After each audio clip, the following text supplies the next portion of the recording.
ఏమండి ఏమండి ఏంటి ఈ టైంలో నిద్రపోతున్నారు? అంటే ఇప్పుడు దాకా నేను చూసింది కలన్నమాట. కళ? ఏం కళ? పీడకల్లే. పాప రఘు ఆఫీసు పని మీద థాయిలాండ్ వెళుతూ సరితను తీసుకెళ్ళాట. అక్కడ రఘును చంపేసి సరితను రౌడీ మొక్కలు తీసుకెళ్ళినట్టు కాల్ వచ్చింది. Bad bad bad bad. ఏంటి బ్యాడు? పాపం కర్మ కొద్ది ఆ పిల్ల రఘుని పెళ్లి చేసుకుంది. కొత్తగా పెళ్ళైనా ముద్దు లేదు ముచ్చట లేదు. సరితే కాబట్టి అతగారితో కాపురం చేస్తుంది. అదే నేనైతేనా ఏం చేసేదానివో? మా బావతో లేచిపోయేదాన్ని.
సరితా, నాకేమైనా ఫోన్స్ వచ్చాయా? మీ పిన్ని ఫోన్ చేసి బాబు బాగున్నాడని చెప్పింది. మీకు వీలైతే ఓసారి ఊరికి రమ్మంది. సరే, నాకు తలనొప్పిగా ఉంది, కొంచెం కాఫీ పెడతావా? నేను స్నానం చేసి వస్తాను. భోంచేయరా? వద్దు సరితా, ఆకలిగా లేదు.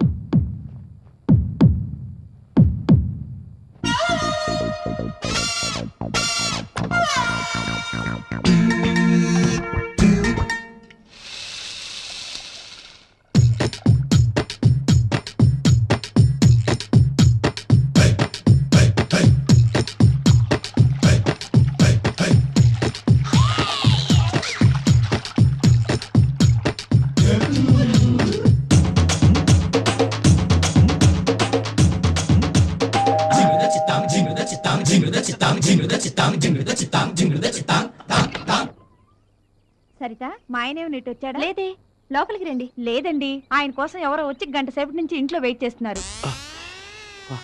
ఎక్కడున్నాడో ఏమో, ఎప్పుడు చెప్పి సావడు కదా. ఎక్కడని వెతకని ఇద్దరిద్దరు మొహాన్ని.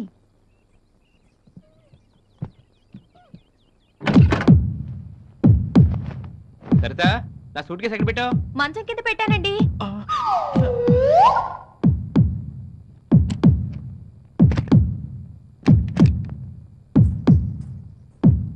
ఏమండి, పాలు విరిగిపోయాయి, నేను వెళ్ళి తీసుకొని వస్తాను. సరే, బయటికి గడేసుకుని వెళ్ళు, నీకు కాసేపు రిలాక్స్ అవుతా.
మేము ముగ్గురు అక్క చెల్లెళ్ళం.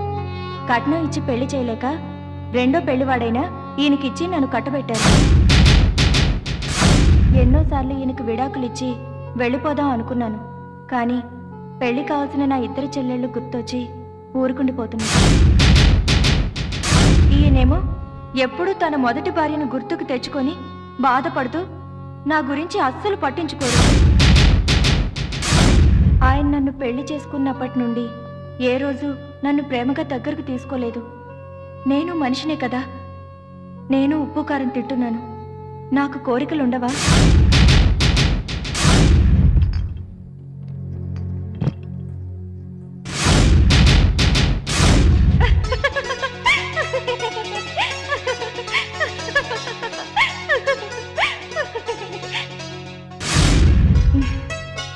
ఓకే చందు గారు, నిద్ర వస్తుంది, పడుకుంటాను. Bye, good night.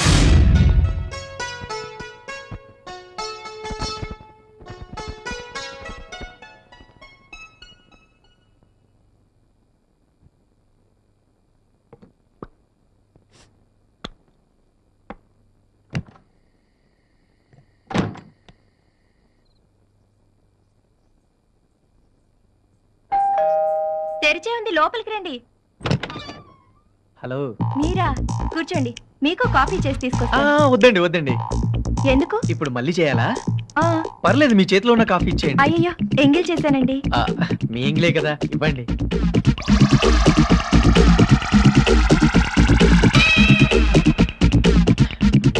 అదేంటి ఇంత తీయగా ఉంది? లేదండి, చెప్పగానే కలుపుకున్నాను.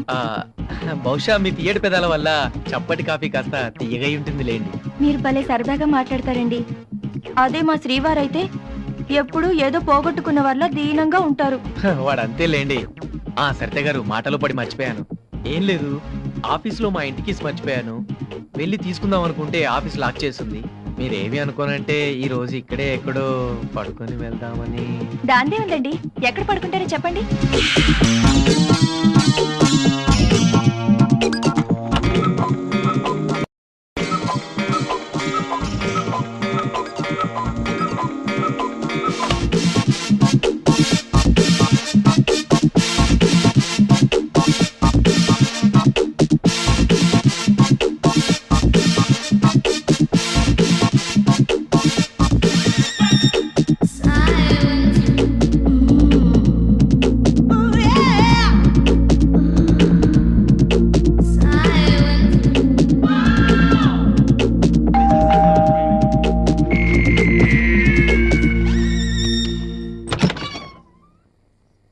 సరిత, మా అన్న కూతురికి ఒంట్లో బాగోకపోతే కేకే హాస్పిటల్కి తీసుకెళ్లారంట.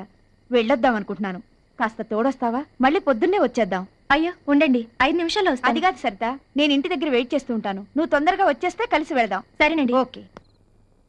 చందు గారు, చందు గారు, సారీ అండి, డిస్టర్బ్ చేశాను. పర్వాలేదు, చెప్పండి. మాధవి బంధువులు ఎవరో హాస్పిటల్లో ఉన్నారట. తనకు తోడుగా రమ్మంటోంది, వెళ్తున్నాను. సరేనండి. చందు గారు, మీరు పొద్దున వెళ్ళేటప్పుడు కీస్ పక్కింట్లో ఇచ్చి వెళ్ళండి.